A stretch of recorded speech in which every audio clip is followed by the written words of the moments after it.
Good morning readers, it's Tilly here from Tilly's Shelf and welcome to another bookish breakfast. So it's been a few weeks since there's been a bookish breakfast, and that's mainly because I've started a new job, and my new job starts half an hour earlier than my old job, and it's also a little bit further away, so the bookish breakfast time slot is incredibly shortened, and for some reason I've just been working every Thursday, so I work shifts. I could work any day in the week, but somebody just thought I should work all the Thursdays, and in my head bookish breakfast is a Thursday thing and I only do it on Thursdays, and it would feel weird to do it on another day. I don't really know why, but that's the situation. The other reason why I guess I haven't been keen to do videos on other days, like I started out this year really well. I did, when I got back from Lebanon, I did quite a lot of book reviews and I did quite a lot of tags. And then I kind of fell into, I guess here on BookTube we would probably call it a bit of a reading slump. It's really not that I haven't been reading. I've been reading a fair amount, but I haven't been reading complete books that I can review and show to you all. So yeah, I guess that's another reason why I've been doing less bookish breakfast videos and tag videos in recent weeks. The thing that I have been reading and making videos about is Njal Saga as part of Sagalong, so that there's videos about that every Saturday, and I'm just really enjoying it. I'm not quite halfway through the segment for this Saturday, and the chapters have got a bit longer, so there's still a little chunk that I have to read, but hopefully I'll finish that. Yeah, so just a general ramble, I suppose, today, because there's not really any specific book that I have to review. I would say, I can't remember whether I said that I finished How to Treat People by Molly Case. I remember that I mentioned it on a previous bookish breakfast, and I spoke quite highly of it, and I said that it was very emotional, and it was, she was capturing the drama of events and the emotion of events quite well at the start of the book, and that it was kind of moving me to tears quite a bit. I feel like I should follow up on that review to say that after the first few chapters, I started to feel like her writing was very formulaic. The way that she described events became repetitive, and it was a good book, and points to her for writing a book, but I really felt like she was trying to write a nursing textbook as opposed to a memoir. It came across that she was trying to teach people how to do certain things, like where to put pillows and how to introduce yourself to a patient, in ways that weren't necessary to the average reader, and they definitely weren't necessary to me when I kind of know those things. There were quite a lot of tangents and diversions that were interesting at times, but she wasn't very good at linking it back together. And just some of it became a little bit too sentimental for me. The thing is with nursing, it's an emotional profession. It's also sometimes a funny profession, and sometimes things happen that they're entertaining. And we sometimes say, like, you have to laugh or you'll cry, and we don't. You don't laugh in front of people, but sometimes you just have to say, like if somebody's really confused and they say something really odd, sometimes you go away and you say, do you know, they said this really funny thing, and then you go and you treat what is causing the confusion and so on. Molly doesn't do that. She's very she takes everything very seriously, and I would say that gives an impression of work that is probably more emotionally draining than it is. And I say that having come from a very similar professional background to her, as in working in high dependency areas, and working in a more of an intensive level of care where there are deaths and there are problems that can't be resolved. I would not trivialize that work in any way, but I think that a medical memoir that is able to kind of balance some of the funny side, or even like the silly things that doctors say and do, without leaving aside people who are confused also and so on. I just got the feeling that Molly was always writing, either she is like the absolute perfect person who is able to keep a straight face in every single situation because she just has no sense of humour, or she was just writing what she felt like she ought to have said and how she ought to have reacted, rather than being honest about what things are like in hospitals. Like, it was a very Florence Nightingale-y perfect picture of nursing, I found that she painted overall. And I think that's valid, but I would only really recommend that book for somebody who is wanting to train to be a nurse, and then I would tell them, Molly's a good role model because you should try and act like Molly. But there was a lack of acknowledgement of the human fallibility, I suppose, that we find within healthcare. And it's important to acknowledge that as well, I think, because that's how we change it. So that was a little side ramble. I only meant to just mention one or two things about that. So I was a bit disappointed by that book overall. And since then I've had, maybe less good reading time. So I set myself a goal for this year to read 100 books in the year. I really fell off the train for that in March. So, no, not March. Yeah, it must have been March. So I read 8 books. I need to read 8 books a month at least. I read 8 books in January, 8 books in February, then 4 books in March. Because everything that I started turned out not to be great. And I haven't finished a single book yet for April. So we're not doing so well. The book that I am reading, I just seem to be picking bad books, basically. Not to immediately criticise this book before I've even showed it to you. This is The Khan by Saima Mir, and I'm enjoying it. It's an okay book. It's supposed to be a really suspenseful thriller. I got this is a brand new book. Like, I never get books when they first come out, but I was so excited by the description that I ordered it. It's even signed by the author. There we go. But I just haven't quite found that it's given me the suspense that I was expecting. I thought I would read this in a couple of days because any books that involve murders and deaths and all of that kind of stuff, I normally just can't put them down. But this book is quite forgettable, I'm finding. So I really wanted to read this because Saima Mir is from, I think she's from Bradford, but she's from, her family's from an Asian background originally, and this book is about a young woman also from an Asian background, from a Pakistani background, who has grown up exclusively in the UK, and the way that her second generation status and the way that her family is involved with kind of a massive crime group that's going on in a northern city, which I believe is supposed to be, or it's heavily based on Bradford. Just the impact that has on her and her role in that. And I thought it sounded brilliant because I was looking for books that were set in Yorkshire, because I wanted to do another My Neck of the Woods tag and talk about my new neck of the woods, which is Yorkshire. And I live pretty close to Bradford, so, and you know, some of the things that she speaks about in the book are things that you kind of half see. But I don't believe that there is this kind of massive underground mafia that she's writing about, because, you know, that's fiction, but there's enough that reflects reality for it to be believable. And that's, you know, one of the enjoyable things about the book. And the characters are good, but the suspense writing is possibly could have been worked on. This is her first book, as far as I'm aware. This is her first published novel, so I'm kind of willing to cut her some slack on that, I suppose. And I would hope to see, like, if any future book that she wrote, I would love to see her write more books on similar themes. I would hope that she would kind of be able to develop that in future. But yeah, for now I'm a little bit disappointed. I just wanted to show you the pages of the book. That's quite cool. Yeah, it kind of gave me the impression that it was going to be a bit more brutal than it was. What else have I been reading? I have been reading poems by Jo Shapcott. I am nearly the end of this, so I'll hopefully do a review of this book of poetry or mention it again when I finished it. And then subsequently to that, I have just been acquiring books rather than reading them, which is, you know, it's a problem. So I went to a charity bookshop for the first time this week. Very, very, very exciting times. And I bought, this is only 4 of them, but I bought a whole stack of these. These are shorter works by Thomas Hardy, and they're almost all ones that you don't tend to have heard of so much. So of these, I've heard of the Woodlanders, but I hadn't heard of the Well-Beloved, a Laodicean, and a Pair of Blue Eyes, and there's a whole other stack of them. So I love Thomas Hardy, and I just thought, why not? And yeah, might have spent quite a lot of money in that charity bookshop. I just wanted to criticise Oxfam, basically, because every single one of these has now got 2 stickers attached to it. Not just 1, 2 stickers from Oxfam.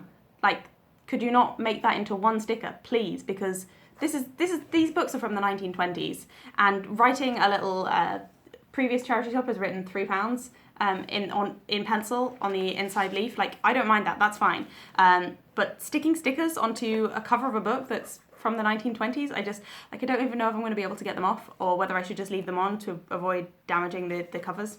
Anyway, so I picked these ones out to show you because I assumed these were all from the same set and donated by the same person. They might have been donated to Oxfam by the same person, but they haven't all had the same journey, so even though they look the same, they're not the same. So this one, A Pair of Blue Eyes, has got this really cool sticker in, Ex Libris Adelaide A. Newton. So Adelaide A. Newton, I really like the stickers that she had for her library collection. This one is a nice one. It says Ex Libris Geoffrey W. Ogden Swift. And I think that might be a school because it's got like a motto and stuff. And then it says, to D. Richardson from 4th Lower, Hull High School with best wishes. So I'm assuming that's like from the 4th Lower like class. And they're giving it to this person, D. Richardson. I don't know whether he was another student or what his background was, but he got given a copy of the Woodlanders. Presumably way back in, I think it's 1927 these ones came out? 1926. So 1926, D. Richardson got this. And Hull is a town that's, I mean, it's a good few hours away actually, but it's still in Yorkshire. So it's just nice to know that since the 1920s, this book has been just kicking about different corners of Yorkshire. Then a Laodicean used to belong to somebody called W.A. Scott, and they dated it the 5th of January 1925. This one is my favourite, The Well Beloved. They're just two tiny little notes that's been written in here, but it tells like a whole story. So the first note is Christmas 1936, and then the second note at the top is Red February 1939. I love that because you get this story that somebody was given this book in 1936 and they received it as a gift, which is just in itself lovely. This copy, I've just checked, was 1927. So this book was published in 1927 and almost 10 years later somebody was given it as a Christmas present. So you have to wonder like what happened to the book in those intervening 10 years from it being printed to it being given. And then they held on to it for 3 years before reading it in February 1939.